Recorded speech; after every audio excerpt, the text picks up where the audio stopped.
And I will guide us through this morning's meditation. Feel free to check and make sure that any devices have been silenced that might disrupt your meditation. Feeling confident that devices have in fact been silenced, let's go ahead and settle into a comfortable meditation posture. And when you're ready, please bring your awareness to the exhalation of your breath. And allow your exhalation to be just a bit longer and a bit more pronounced than your inhalation. Please feel free to experiment with pausing briefly at the bottom of each exhalation.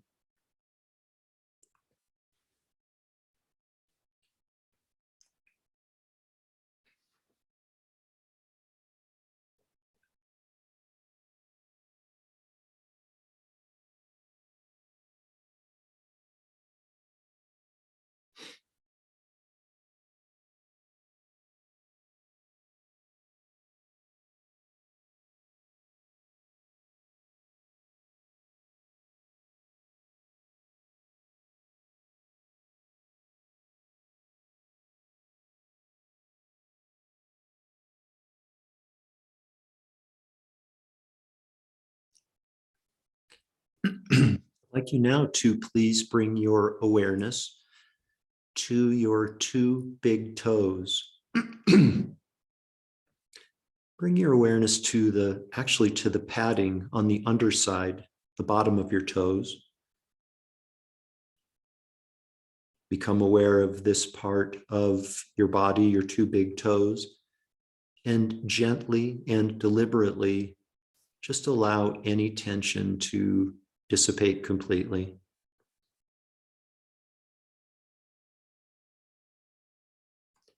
Likewise with the sides of your big toes, both the outside and the insides of your big toes.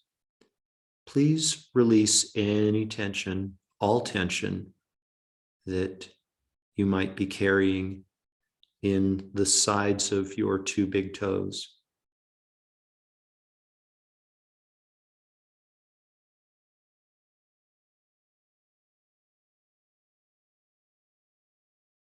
And then onto the tops of your two big toes. Actually, underneath the nail bed, allow any tension that might be residing underneath the nail beds of your two big toes. Release any tension that might be residing there and just let go.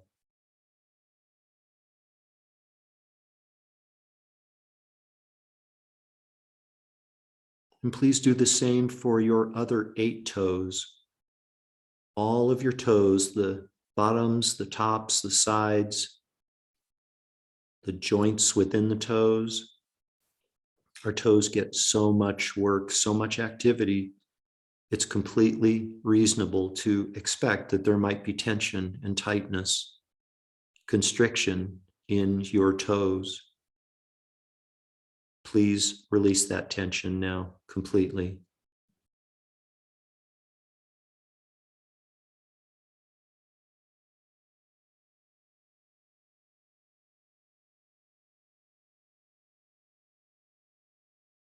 And then onto the balls of your 2 feet. The balls of your feet, the undersides. Release any tension that you might be carrying in these parts of your body. Let it drain into the ground beneath you, bringing no harm to anyone or to the planet herself.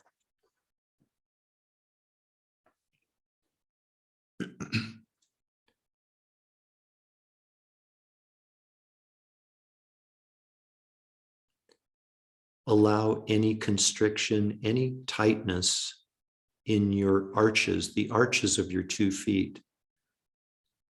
Allow that tension to release as well and to just dissolve into the earth below you.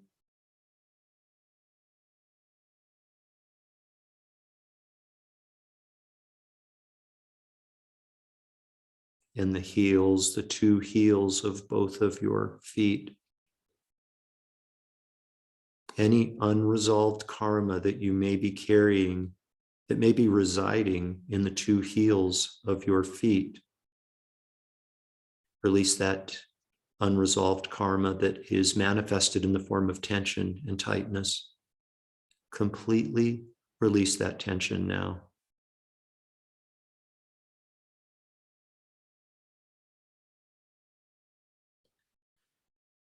And then the remaining parts of both of your feet, the tops of your feet and the sides, the parts of your feet that intersect with your toes, with all 10 of your toes, and all throughout your feet.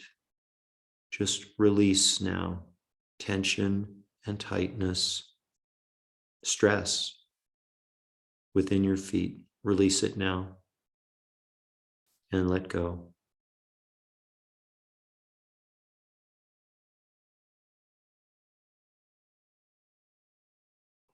And on up into your ankles now, both ankles. Perhaps giving special awareness to the Achilles tendons at the back of your ankles. Any tension, any tightness, release that now completely and let go. And just relax.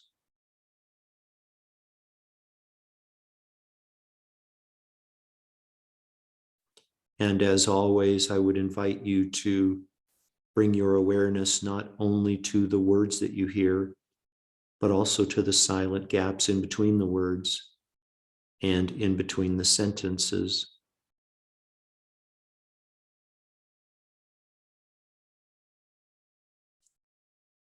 On up now into the lower parts of your legs, the parts of our legs that we have arbitrarily named calves. Any tension, any constriction within your calves, please release that now completely. Just allow it to release and let go.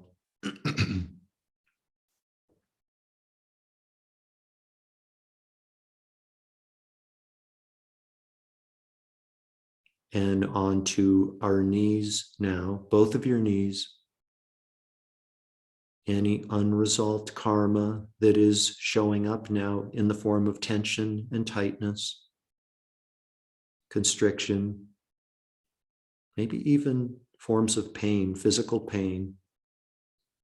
Give yourself complete permission to release that tension now completely and let go.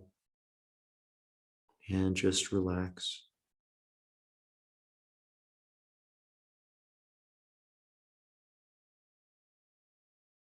Up into the upper parts of our legs. These parts of our legs that we call the thighs. The biggest muscle sets in the body. How could there not be tension? How could there not be tightness in these parts of our body? How wonderful it would be to completely be free of all tension and tightness, all unresolved karma within the largest muscle sets of your body. Please do that now and let go and release that tension and that tightness.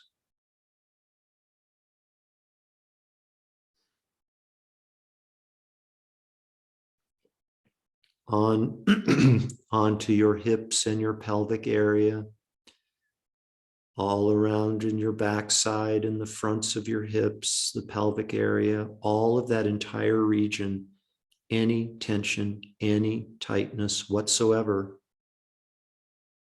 please release that now completely. No evaluation is necessary. No interpretation, no analysis. All that is asked of you is to release and let go.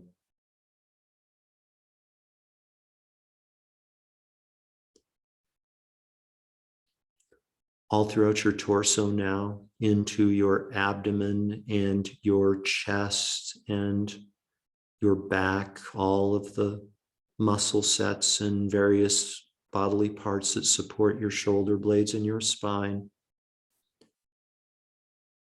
Believe that you can release all of the tension, all of the unresolved karma within your torso. And please do it now and release.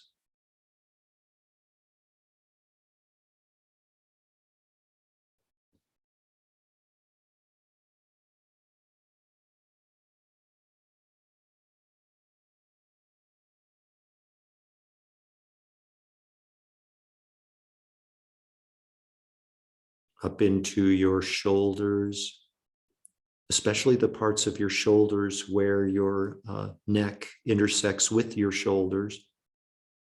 Sometimes we refer to these muscle sets as trapezoids. Tension and tightness trapped in these muscle sets. Release and let go. Any constriction, just release now.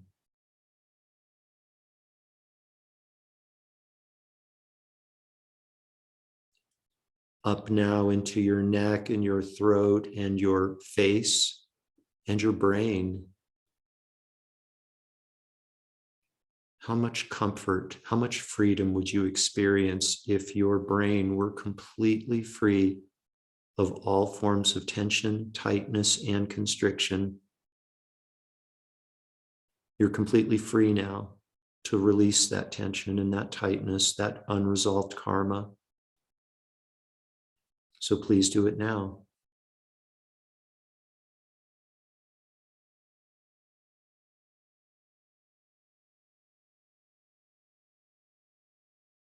Over and over again, we release and let go. What a gift it is to enjoy the freedom that comes from releasing that unresolved karma that is restricted, that has been confined within the body. Freedom comes from releasing that. And let's move on now into our arms, elbows, forearms, all the way into our hands and our fingers, all of the bones, all of the joints, everything all throughout our arms, from the tips of our fingers up to our shoulders, and including our shoulders. Just let go now and just release.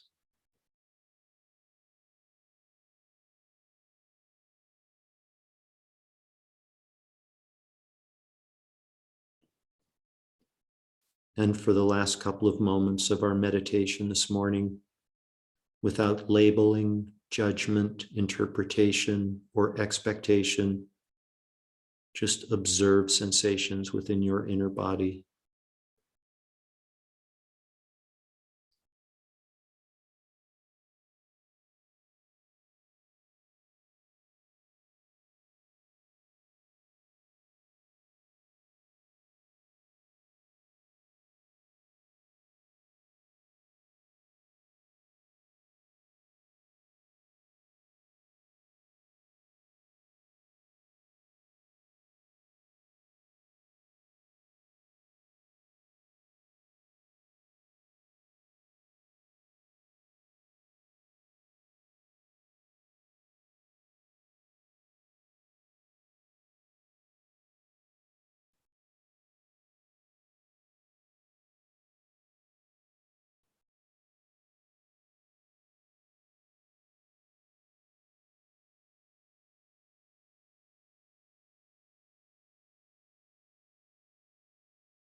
And finally, please give yourself permission to feel good about all of the unresolved karma that you have resolved and cleared.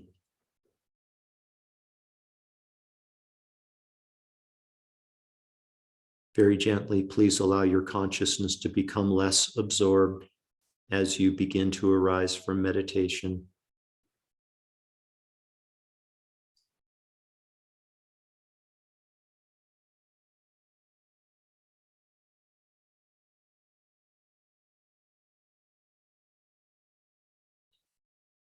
We dedicate all of the merit from this morning's meditation to world peace.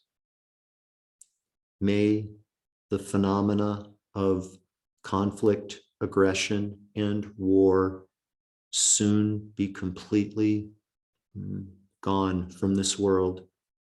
May they be completely foreign and unknown concepts, ideas, and practices. May this world soon come to abide continuously in states of empathy, compassion, acceptance, and wisdom.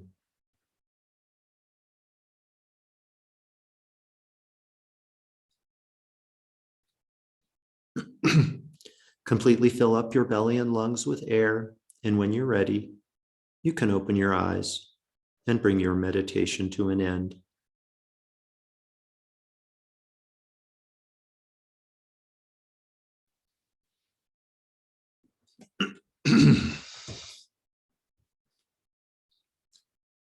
Welcome back, everyone.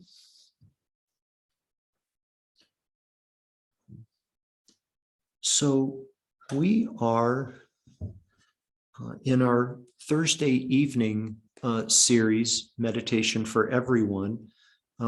We are going through teachings on suffering. The name of the series is Rejoice in Your Trials. And it's basically about how we can come to make our, our suffering meaningful. And to kind of, by not avoiding our suffering, make it meaningful. The practice of training the mind is in many ways so paradoxical. The way to enjoy abundant resources is to give, not to hoard. The way to the Lojong, the way for us to experience happiness is to not concern ourselves with our happiness. It's to concern ourselves with the happiness of others. And the way for us to free ourselves from suffering is to embrace our suffering as a means of making it meaningful. Maybe not celebrate our suffering, but to embrace it. And I'll say some more about that in a minute. By the way, for those of you who have tried to participate in the Thursday evening class, the Meditation for Everyone class online, we've had a tech problem. If you've had trouble joining the class, there have been technological difficulties. That's code for user error on my part. I was using the wrong Zoom account. So I'm sorry about that. I've got it. I've seen the error of my ways. And if you would be willing to give it another try, I think you'll be able to log in and join next Thursday. But I'd like to share with you some excerpts from When You Greet Me, I Bow by Norman Fisher. Norman Fisher's, and again, I've said this before, I think, but Norman Fisher is a Zen priest and a Jewish Zen priest at that, and not just Jewish in heritage. He's a practicing Jew. It's not every day that you meet a Jewish Zen rabbi, or excuse me, a Jewish Zen priest, but here we are. And When You Greet Me, I Bow is a collection of different writings that he has made over the last 20 or 30 years. And the writing that I'd like to share with you is called, it's a paper that he wrote called Suffering Opens the Real Path. Okay, suffering opens the real path. And Norman Fisher writes, the most astonishing fact of human life is that most of us think it's possible to minimize and even eliminate suffering. We actually think this, which is one of the reasons it's so difficult for us when we're suffering. We think this shouldn't be this way, or I'm going to get rid of this somehow. I think many of us believe that since suffering is so bad and so unpleasant, if we were really good and really smart, it wouldn't arise in the first place. Somehow suffering is our own fault. If it's not our fault, then it's definitely someone else's fault. But when suffering arises, we think we surely should be able to avoid it. We should be able to set it to one side and not dwell on it. We should, quote, move on, as they say, go on to positive things, do a little Buddhism, meditate, get around the suffering, and go forward. We shouldn't allow the suffering to stop us, not allow it to mess us up. We believe that if we only play our cards right, we could have a positive life without much suffering. We constantly come back to that way of thinking. It's incredible that we would think such a thing. Frank, tough love from Norman Fisher, and very much on target to my way of thinking. This paper, you know, in my years of practice, I haven't encountered anything really as thoughtful and as deep and clear as Norman Fisher's admonition to us to come to recognize that suffering in this human form is absolutely inevitable. We can't avoid it. Try as we might, suffering is a part of the human condition. Now, there are ways that we can transcend the human condition. And we've been talking about that basically for this entire series. But until we get to a point where we can transcend the human condition, we need to, as the Buddha said in the first noble truth, we need to know our suffering and kind of come to terms with it and stop trying to avoid it. And here's the real power that Norman Fisher offers. And by the way, let me refresh your guys' memory about the Pali term dukkha, D-U-K-K-H-A, dukkha. Do I have that right?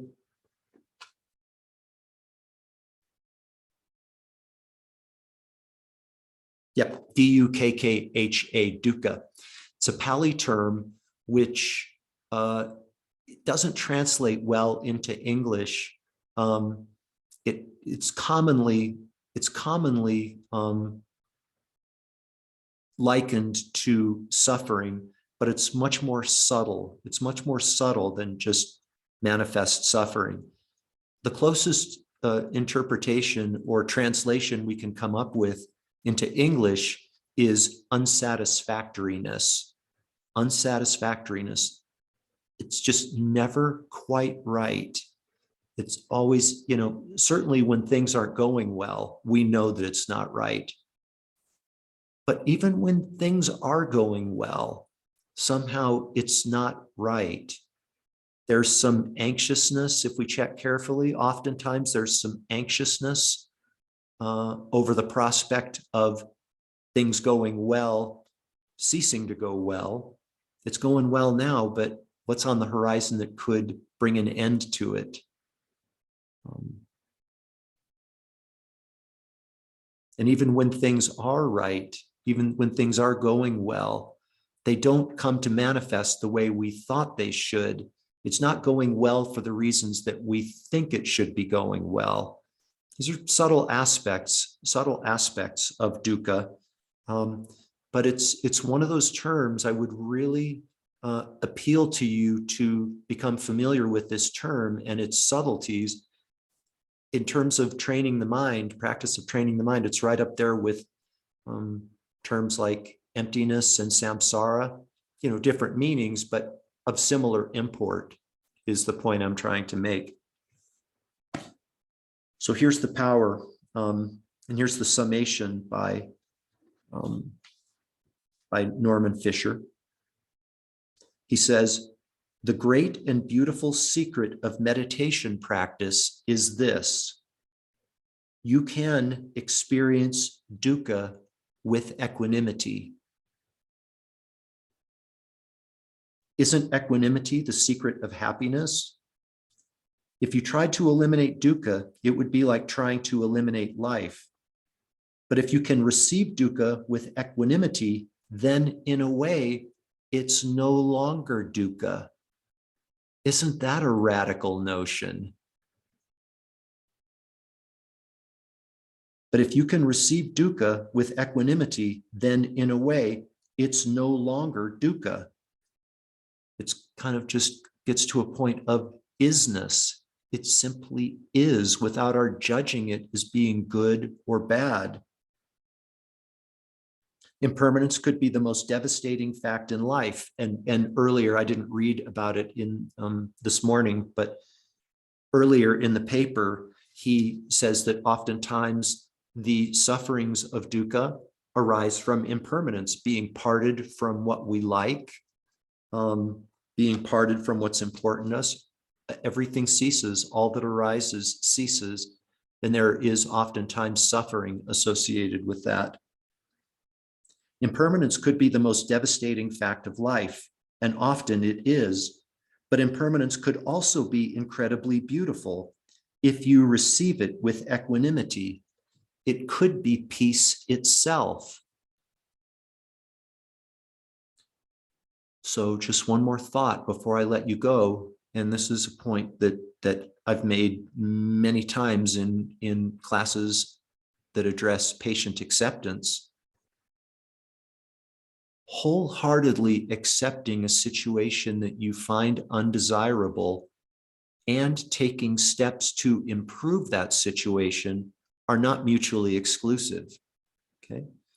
You can completely accept the fact that you have a headache, and you can take medicine to relieve the pain of the headache. Those two actions can be entirely compatible. But if there is not complete acceptance before we take steps to try to remedy the situation, then all we're trying to do is manipulate the externalities, right? And we know how well that goes. It never goes well. So just keep that in mind as you contemplate dukkha, as you contemplate your trials, maybe developing equanimity between dukkha, unsatisfactoriness, and satisfactoriness in your life. That's really the key here. And it's really, really important, you guys. If we can get to a place of equanimity between states of suffering and states of non-suffering, then there's kind of no basis for us to experience problems or difficulties, because essentially we can roll with whatever arises from a place of perfect equanimity. It's a really beautiful, beautiful aspiration, I think, and I would invite you to contemplate it over the course of your weekend.